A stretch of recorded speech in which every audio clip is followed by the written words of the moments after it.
अखेर भंडारदरा धरण तांत्रिकदृष्ट्या भरले। धरणातून 7420 विसर्ग प्रवरा नदीत सोडला। राजूर प्रतिनिधी।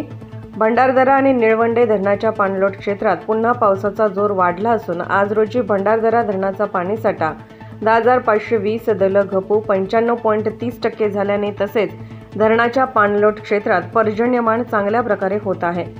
जलाशय परिचलन सूचीनुसार पाणी पातळी नियंत्रित ठेवण्याकरिता भंडारदरा धरणामधून 7420 क्युसेक पाणी सोडण्यात आले असून प्रवरा नदीत सोडले असून निळवंडे धरणात पाणी जमा होत आहे। पाण्याची आवक वाढल्यास विसर्ग अजून वाढू शकतो असे शाखा अभियंता अभिजित देशमुख यांनी सांगितले। धरणामधून पाणी सोडण्यात आल्यामुळे रंधा धबधबा येथे पाण्याने रौद्ररूप धारण केले होते। निळवंडे धरणाचा पाणीसाठा वाढत असून धरण 60% भरले आहे। धरणाचा पाणीसाठा 5030 दशलक्ष घनफूट झाला आहे। शाखा अभियंता अभिजित देशमुख यांच्या मार्गदर्शनाखाली सर्व कर्मचारी लक्ष ठेवून आहेत।